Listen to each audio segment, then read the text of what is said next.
The broadcast is now starting. All attendees are in listen-only mode. Hello everyone and welcome to our webinar. Today we are going to talk a bit about how product marketing can work with inside sales. My name is Valentin Radu. I'm the CEO of Marketizator. We are doing a conversion rate optimization platform, the first one which is has an integrated approach. We have more than 6,000 websites playing with our platform right now, and during this session I will try to give you a bit of marketing insights, while Joe here, which will present himself, is going to give you some sales insights. Joe, are you here with us? I am here. Thank you very much. My name is Joe Vignolo. I am a content marketing manager at Datanyze. Datanyze is a sales intelligence company that really strives to deliver the right prospects at the right time. We have a amazing web crawler that crawls more than 40 million websites every day, and that allows you to see exactly what technologies your competitors are using and when they add or drop those technologies, and that allows your sales teams to reach out to those prospects at the right time.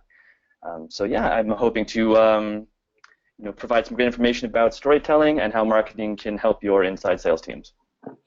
Okay, so let's get on with this session.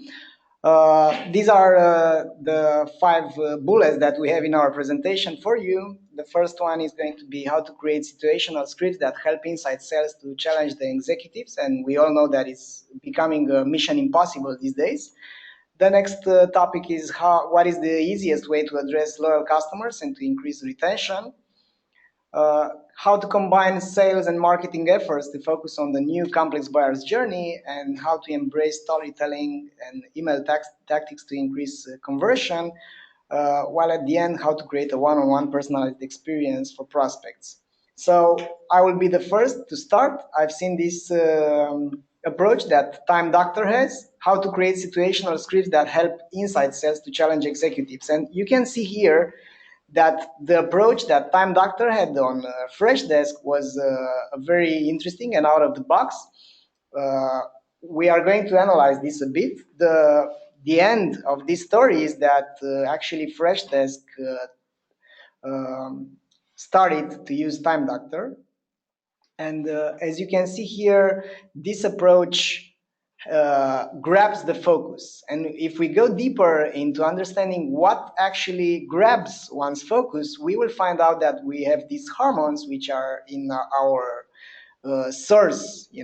All the human brains are working with these hormones, and the focus actually is generated by the stress and by the threats that it feels, or by the pleasures or the reward and the attention. So mainly, if we simplify this, we'll find out that it's either pain, either desire, or the promise of desire that will generate focus. So mainly, we know that there is this battle on executives' attention. According to Radicati email research in 2015, the average number of emails received is going up to 100. I personally have 150 emails every day.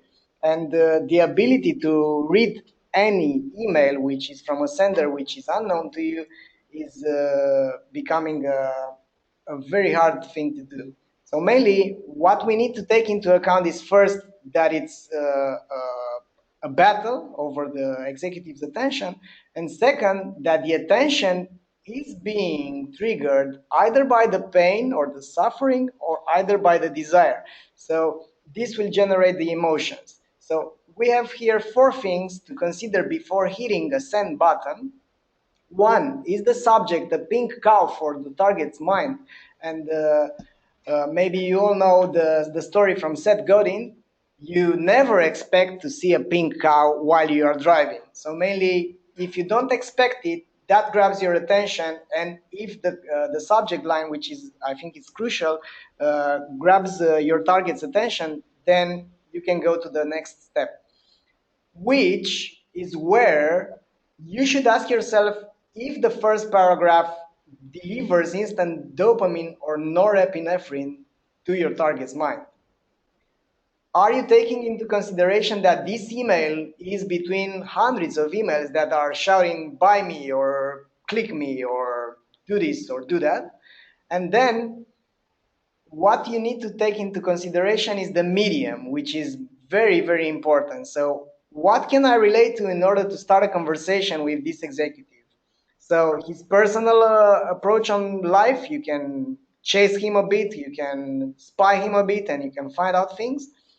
You have his business or something which is related to his business, because we are relating to the things which are familiar to us, and that as well can deliver either a threat, either some pleasure.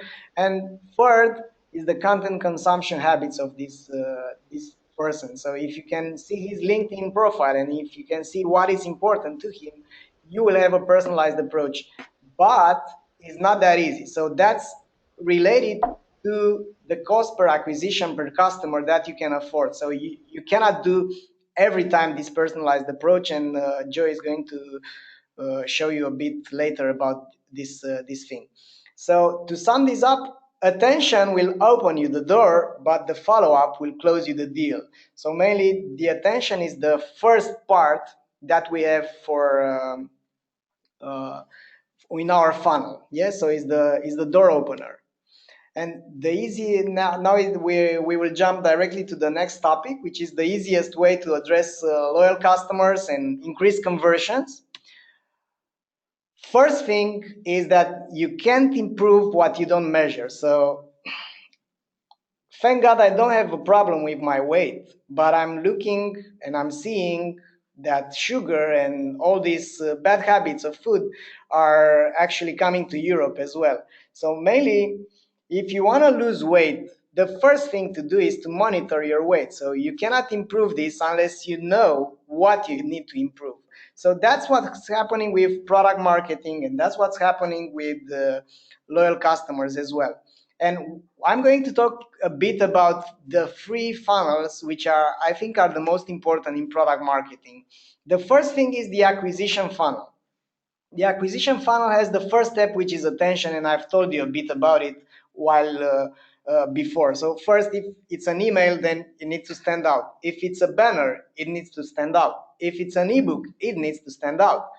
The next step is the interest. So you need to have something to provide to your prospect. Then is the desire, and then based on the desire, you become the prospect becomes a lead for you. So the first acquisition funnel is very important because it has these steps, and in order to improve something, you need to know the breakdown between each step of your funnel. So how many people are actually seeing your message, how many people are actually interested about your message, and this on your website. That actually means to take a look at what's his journey on your website, how many pages do they see, and how can you improve the number of page views that you need, because the more pages you see, the more chances you come up to something that it's important for you and you value it in order to make a purchase.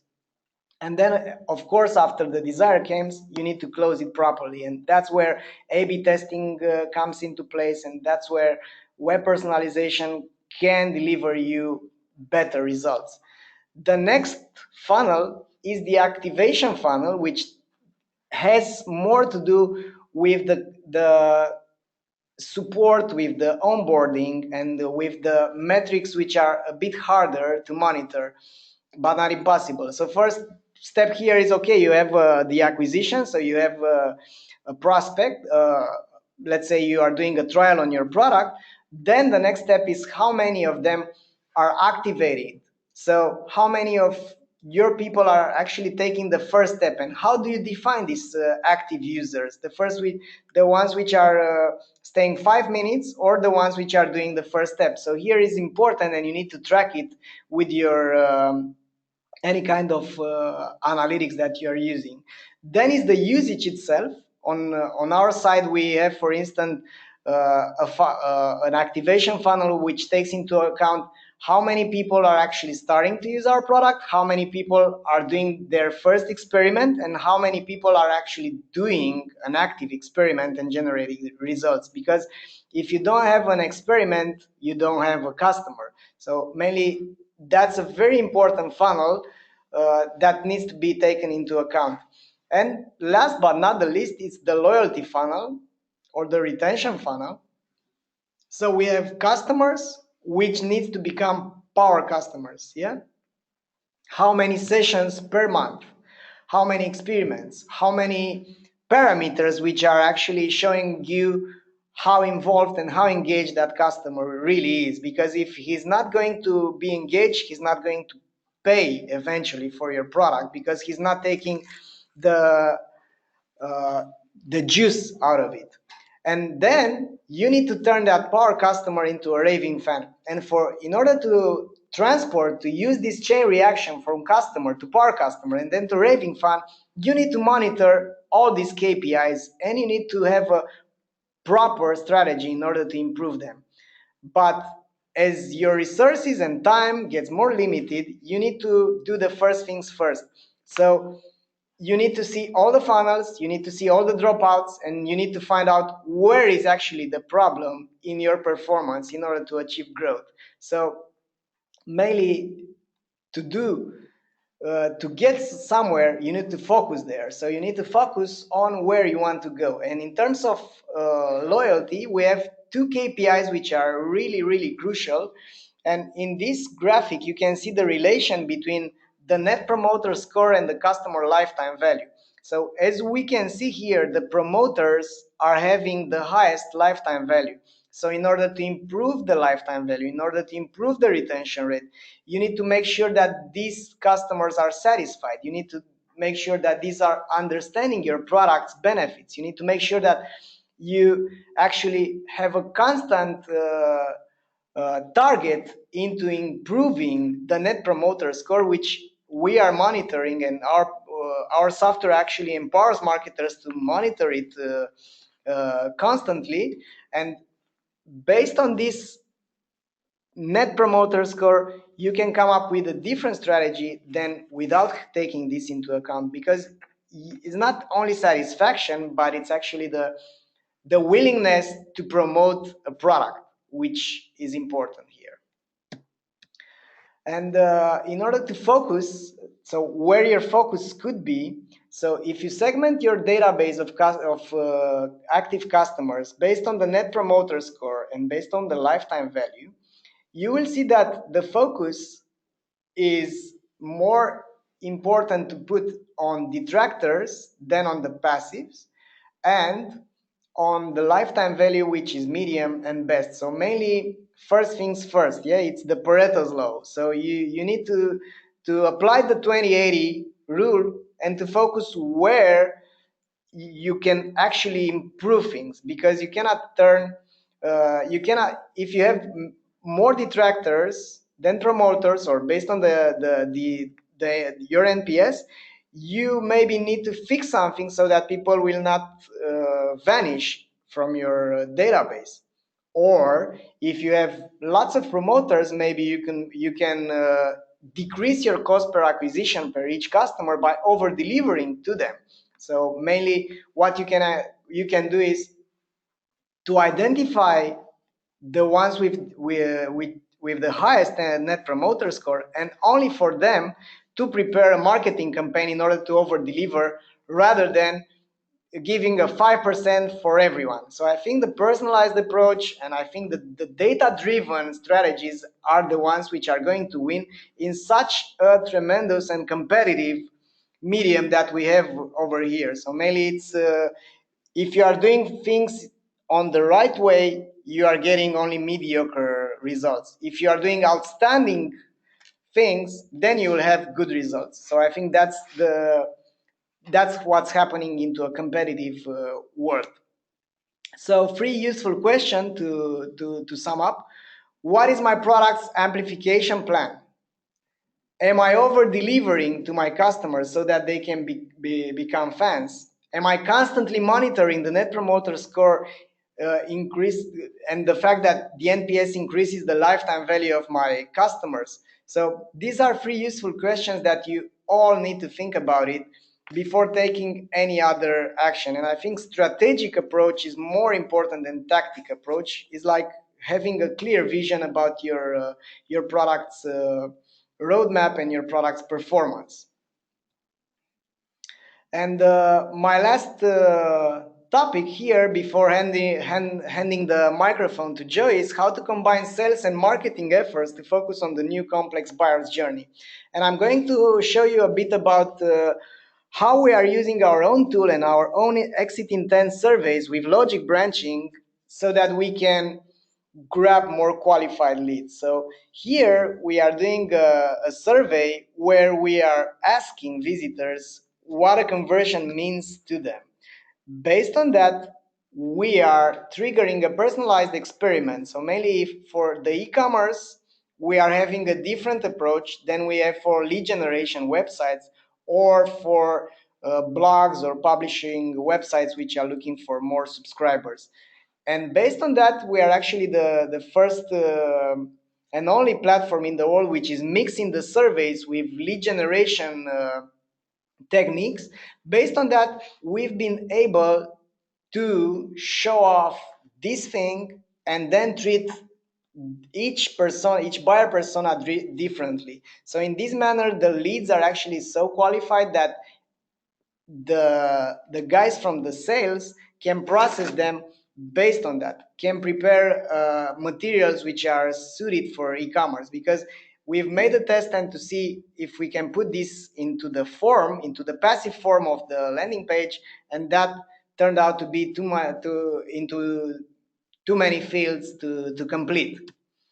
And the results, as you can see, instead of letting those visitors fly away from your website, we actually turned out with 500 more leads based on that. So mainly it's a very simple trick to also gain insights about your audience from your website, but generate more leads. So that's it from me so far. Joe, your time to shine.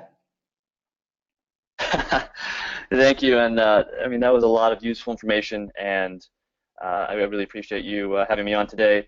So basically, what I'm going to talk today about is embracing storytelling email tactics to increase conversion, and really, storytelling. If we can go to the next slide, is just built in to our human experience. I mean, we are born storytellers. It's something that we've been doing for thousands of years, from cave paintings to all the way to, what we do now, email, film, everything. So it's just something that is built into us, and that's how we like to effectively communicate.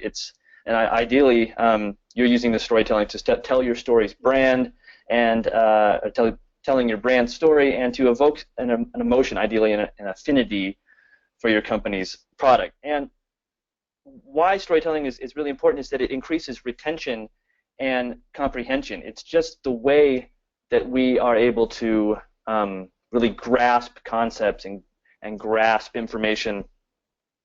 And the reason for that is context. You can throw a bunch of information, a bunch of data at someone, and it may just blow right over them, and they may not really accept it. But context is key. Really having your prospect imagining themselves in your story, going through the conflict, feeling the impact, and really being relieved when you bring them a resolution.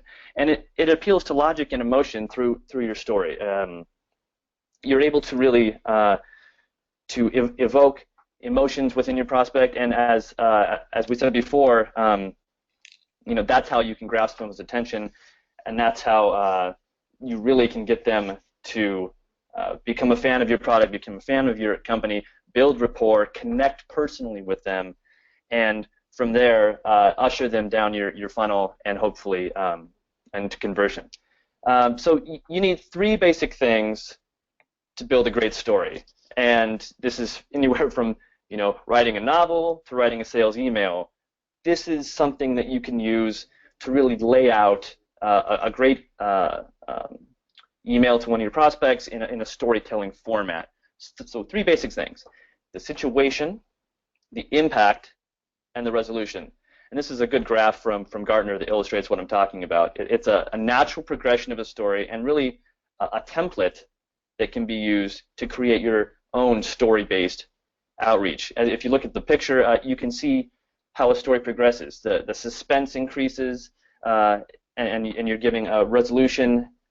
You know, you're faced with a conflict in the middle. It's just like a movie or a book that you really enjoy. You know, you're setting the scene, you feel that there's some sort of conflict, and then a happy ending at the end. This is the same thing that you want to do in an email that really only is going to take 30 seconds to read. So let's dive a little deeper into exactly what these components are. So as I said, detailing the situation is really important. It allows you to establish context and creates an environment where the prospect can agree with you. So, you know, you're saying, I can see that you're having an issue with X, Y, and Z. You know, that's really a problem for your company. You want the prospect to go, no, they're right. I do have this problem. So you're kind of setting the scene. If we move on to the impact, you know, it's a clear articulation of the pain that the current situation is causing. You know, without the impact, you're hoping the buyers already know or the impact or will make the connection on their own. You know, yes, that can happen, but why?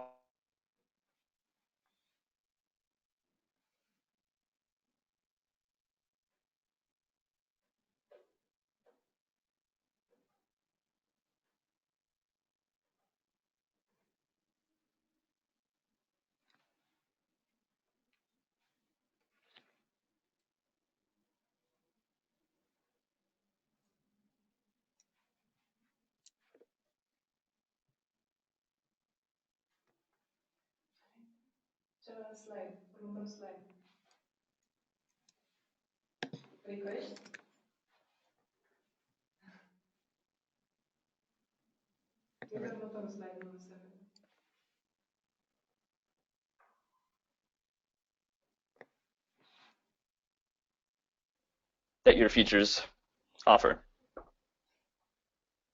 Am I still connected? Yeah, Joe, we are. There we go. Great. Okay, sorry.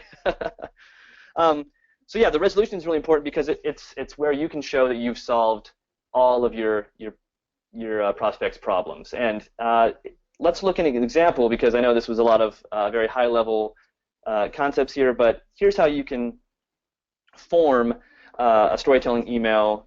It's really simple. It takes about 30 seconds to a minute to read, and ushers a prospect through your story. It's just something we do at Datanyze, and it's how we incorporate some of our storytelling into outbound messaging, and it's really a technique your inside sales reps can use. Obviously, this is just one example, and it can be tailored to your specific needs, but one thing we've done is, your company probably has case studies, stories from your customers about how great your product or service is and how it solved a specific problem and the impact that it made with some sort of great statistic, a big, I increased conversion by 3x. So right here, this is an actual email from Datanyze here, where we use our HubSpot case study, one that I created. And let's just read through it really quickly. The subject line, it was already mentioned. You really have to have a subject line that grabs your attention. You have to have the pink cow. You have to really be like, oh, what is that? So we'll read through. The sales marketing blame game just isn't cool. Obviously, you put their first name in there. As a marketing ops professional, I'm sure you are all too aware of the sales marketing blame game that occurs when sales doesn't follow up on leads that you work so hard to drive and prioritize. This game is far from fun, and without the right infrastructure, can lead to stagnant pipeline, low conversion rates, and more ill will between sales and marketing. At Datanyze, we love solving this problem and have helped hundreds of marketing ops teams effectively enrich, score, and prioritize their inbound pipeline with a unique set of tools and data. Oh, and it all lives in your CRM and marketing automation platform, so forget the heavy lifting. Are you free for 30 minutes next week to talk things through? Best, Sam. This is from our Director of Marketing, Sam, here. So you can really see how we've laid out the 3 steps: situation, impact, and resolution. So the first paragraph is you're setting the scene. You're presenting this situation that hopefully, through some good research and buyer persona work, you realize that this certain prospect is experiencing. You know that the sales and marketing teams don't always work together. They point the fingers at each other. You're really putting that prospect in that situation. They can see themselves sitting in their office. They've probably been part of these arguments. Now you kind of have their attention, like, oh, yeah, that's something that we all experience. It's a situation that we've all seen. But now you want to really have them feel the pain that situation causes. So we've moved on to the impact. So, that blame game is far from fun. And now we talked about the impact. Without the right infrastructure, your pipeline can dry up. You're going to have low conversion rates, and it's just going to cause even more of a rift between your sales and marketing team. So now they're thinking, you're right. If we don't fix this, it's just going to get worse. We can already see our pipeline drying up, going stagnant, and yeah, we're always at each other's throats, the sales and marketing team. And now here you go. You have the solution. Your company is the solution. Your service, your product. At Datanyze, we love solving this problem and have helped hundreds of marketing ops teams effectively enrich, score, and prioritize their inbound pipeline with a unique set of tools and data. It's all there in your CRM and marketing automation platform. So they're like, wow, there's a tool out there that can solve all these problems, that there's not going to be any more pointing the finger. And there's not going to be a problem with integration. There's not going to be a problem with implementation or adoption. You've now presented the resolution, and if you've done it correctly, it's going to be a no-brainer for them. They're going to go, oh, well, this, I understand the situation. I'm experiencing it. I feel the impact every day. And now this person is telling me, here we go. Here's the resolution. Tell me more. And hopefully that leads to setting a demo, setting a meeting, and really moving that prospect through the sales process.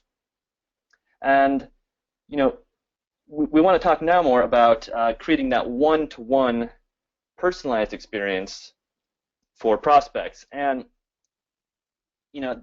it's something that sales and marketers have wanted to do forever. It's really have that one-on-one connection with the prospect, because it gives them all the attention. It inflates their ego. It makes them feel like they're the only person in the world.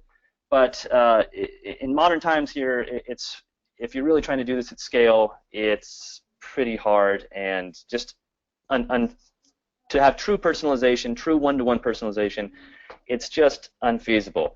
It takes a huge amount of time to truly craft something that is unique to just one person. It's totally time-consuming. Now imagine, if your reps have 5, 6, 10, 20 prospects, yeah, they can probably sit down and write emails specifically targeting each person with very personal bits of information that are really going to grab the attention of that prospect and build that rapport instantly. But that's just not the way things go these days. Your reps are probably dealing with hundreds of prospects. It's just not realistic. It's going to cost too much, and it's really hard to be authentic if you're doing it at scale. And just customizing emails, just changing name and company here in your templates, that's not true personalization. It's not authentic, and people can see right through that. So you're going to have to give up a little of that personalization, that one-to-one personalization, but hopefully if you're doing the right things, you can create a semi-personalized touch that accomplishes all the same things that you want, that connection, that building of rapport, that automatic feeling of friendship, while saving you the time and the money. So the first step is you really need to segment your audience. You can't do it just to one person, but you really can go by buyer persona, by your ideal customer profile. You can take a look at the type of company, the role, what the role that this prospect may have, whether it's marketing ops or VP of sales or an end user, SDR, whatever. You can segment through that. You can segment through use case. All of these things will allow you to tailor your email outreach, your messaging, your templates to better meet specific needs, giving the illusion of true personalization, someone in sales ops should be presented with a completely different value prop than, say, a director of marketing or a chief information officer. Next, and this is the part that's hard to swallow because it's very time-consuming, but to have that true personalization, or as close as possible, you really have to do research on your prospects. You have to mine their LinkedIn profiles. You have to, you want to find if there's any connections you may have, mutual friends, all of that. You're also going to want to go on, take it one step further and go on Twitter, Facebook, and Google Plus, to spy on them a little bit. Favorite sports teams, things like that. But a word of caution, it's easy to get too personal. You don't want to be off-putting. So if you say something like, "Oh, I saw that you took a trip to Rome last week," in an email, they're going to go, "Well, why is this person following me on Facebook so closely? That's a little weird." So you don't want to be off-putting with some of the personal information that you're finding on social media, but it's something to keep in mind and to walk that line. And you can always set up Google alerts or any sort of other alerts that you may find about the company and about the individual.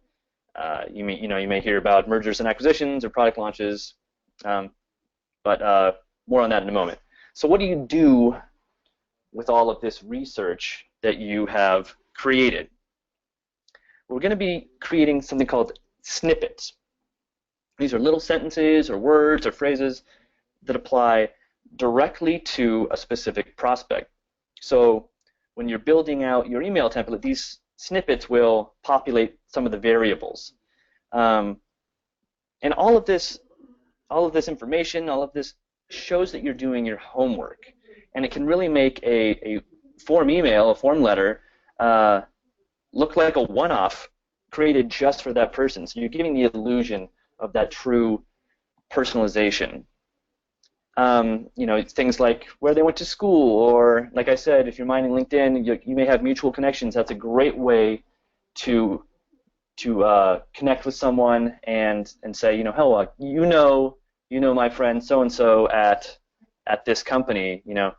I went to school with him, or I worked with him at a previous company. And you're going to want to know about their competitors as well, because that shows that you feel for them, you know their space, you know what they're going through and who they're up against, and that's really going to provide that connection and build that rapport and let that prospect know that you actually care.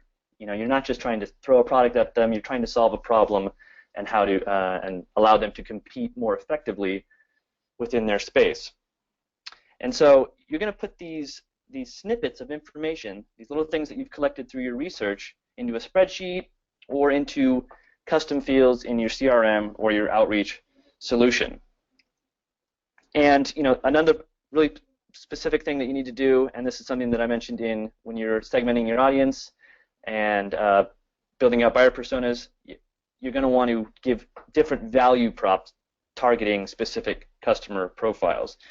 You want to make sure that the prospects feel like you're talking right to them, and you're making sure that you know how your services can solve their specific pain point. You don't want to send a prospecting solution to someone in marketing ops or something. You want to make sure that your value prop that you're putting into your template is exactly addressing their specific pain point. So we can go into an example here of what I'm talking about. So here you go. Here's a personalized email template, and it's using those snippets that I talked about just a moment ago. Hey, first name. I saw on LinkedIn that we were connected through common connections. So now you've built out that snippet into a custom field or into a spreadsheet that you've imported, and you've done your research and you found that you may know someone that knows your prospect. You throw that into the common connection field, and boom, it populates into your template. Snippet 1, because you know that connection, you've probably written some sort of relevant sentence about why that connection means something. And that can be another custom field in your CRM, snippet 1, that automatically populates. Given your position, I think you may be interested in what my company does. And then now here's that customized value proposition for the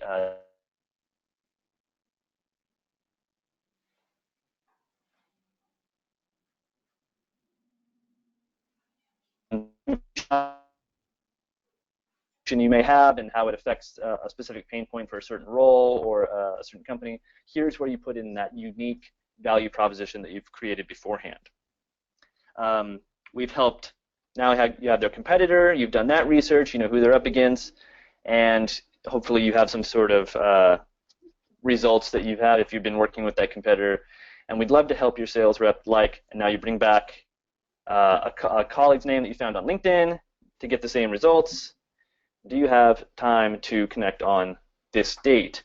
And what this does is, it's not a customized email, it's a personalized email. And the difference in communication and personalization is, if you were to switch out any one of these pieces of information, it probably wouldn't work for any other person, right? This is only going to work for a specific prospect, and yet you've automated it and created a simple workflow that's going to save you a lot of time, and it's going to save you, a lot of money, and hopefully build that rapport a lot more quickly. And if this is a cold email, it's going to warm that person up a lot faster if you have some sort of personal information that you've put it into this, and they're really going to respond well to it, and I think that will increase conversion.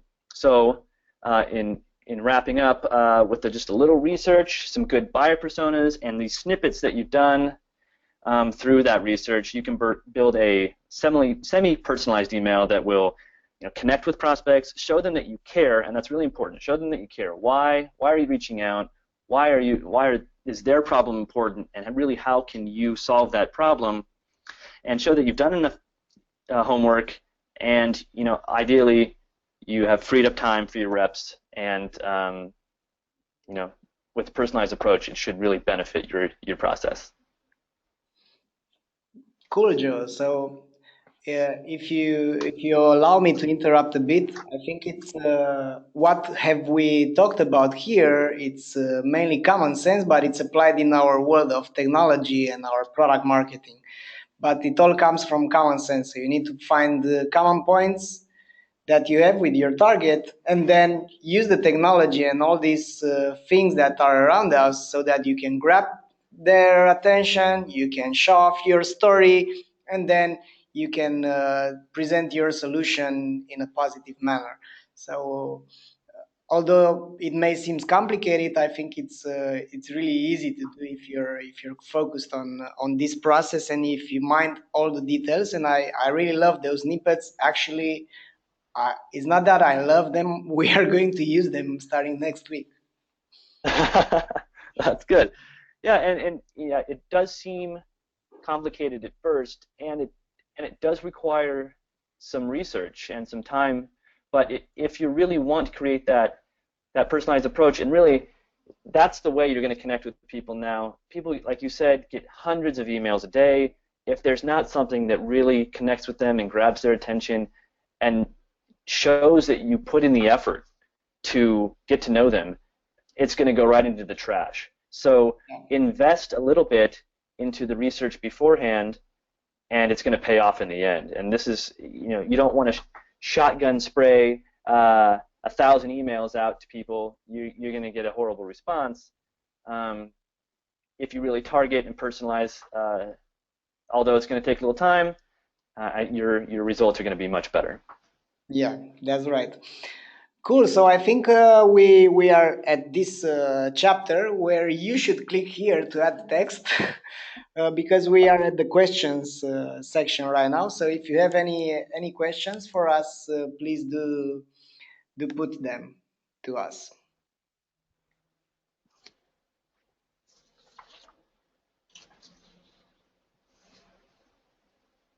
So I think it's.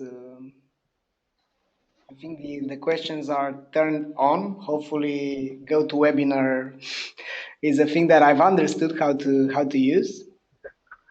Okay. And the first question comes from Claudio. Can you recommend a good email marketing provider, Joe? Sure. So there are a bunch of different platforms that allow you to build these templates out and allow you to personalize them in a way that looks authentic. One of which we're very good friends with. Datanyze partners often, and actually we're partnering with this company on a podcast very soon, is Persist IQ. They are an email outreach company that allows you to build incredible templates, set great cadences, and really, as you mentioned, you have to measure the results. And so they have great metrics and allow you to really follow along and see which campaigns are working, which aren't. And they do a lot of the legwork for you. They'll let you know that this is the right time of day to send it. This is the right day to send it. So Persist IQ is very good. Here at Datanyze, we use a company called Outreach. Fantastic company, has increased our SDR productivity. 10x at least. I mean, it's incredible. 10x. What they've done, and then I mean, it's if you're saying compared to just writing one-off emails in Gmail, or using an email nurture program like Outreach, yeah, the increase in productivity has been incredible. 10x may have been an exaggeration, but I know that they are raving about it, and it's something that has really helped us. So Persist IQ, Outreach, and yeah, those are great. I know MailChimp can be used as more of a affordable option, but yeah, check out those companies. They seem to work very well. We love the people at Persist. We love the people at Outreach, and their products have really helped. And both, time for shameless plug, integrate seamlessly into Datanyze. So our data, our information can populate some of those fields automatically in Outreach and Persist. Okay, so another question from Claudio about is there a company based in Europe? I don't know why it should be in Europe, or are you familiar with GetResponse? Personally, I am familiar. It's I think it's a Polish company, pretty good, but we haven't tried that. Anyway, I have my you've got my desire, Joe, outreach. So I think I'm going to search on that. So if you have any other questions, please be fast because we are about to wrap this up. So here's your chance to put us your last questions, and then I propose you to apply at least one thing that you've found today. I have this rule, Joe, that if I found something which is important, which is interesting, I really need to do it because I think the actionable part in life is the one which is actually generating you the most results. I completely agree, and this webinar was filled with information that is going to help you take your business to the next level. So you have your pick of some awesome advice here. So yeah, I would agree with that. Cool. So guys, we will have the if you have any other questions, please let us know.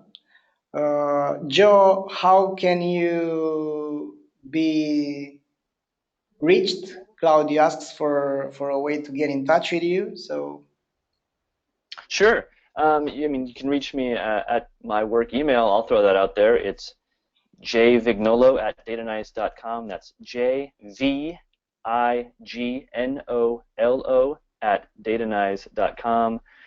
You can also reach me on social media, on Twitter, at Joe Vignolo, and look for blog posts and podcasts that I'll be doing with Datanyze very soon. So yeah, just go to datanyze.com, and there'll be a way to get a hold of me. Okay, so we have one more question from Iva. If the webinar is going to be recorded, yeah, it's going to be recorded, and you will all get an email with the recording. And how about tools for automated behavioral triggered emails? Um, Joe, do you have any idea about them, or do you want to say a few things about them? Sure. So I think what we're asking is, are there tools that allow you to capture trigger events and using those trigger events to help populate some of those snippets, those variables within your template? And there are a lot of services. One which that is used by some friends at Persist IQ is something called mention.com, and you can use that to you set up some filters, some search parameters, and that'll allow you to look for trigger events such as product launches, a prospect switching jobs, any sort of mention of the company. Okay. I have a question for you, Joe. Sure. What is a good open rate for this kind of emails? Do you have any benchmarks, or if you can disclose anything from your own experience? I don't have a stat off the top of my head,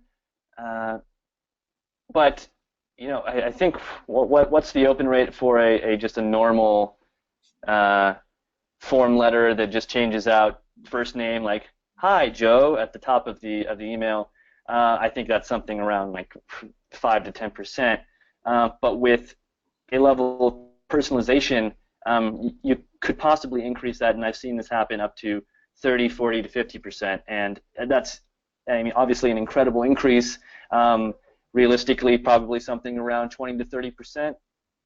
But I think that if you're getting a 5 to 10% open rate with your current process, a 20% increase is a very good increase, and definitely worth the time to invest in a level of personalization. Okay. So, guys, if you don't have any other questions, we will need to wrap this up. Thank you for attending. If you have any other questions, you can find us on Twitter, on LinkedIn, Facebook. The internet is a small world. Thanks, Joe, for your time and for the valuable information. And hopefully, we'll hear good news about Datanyze in the future. Oh, thank you very much, and the same goes for Marketizator. I really appreciate you having me on. It's been a great experience, and thanks for everyone who listened. Okay. Bye, everyone, and don't forget to perform. Bye.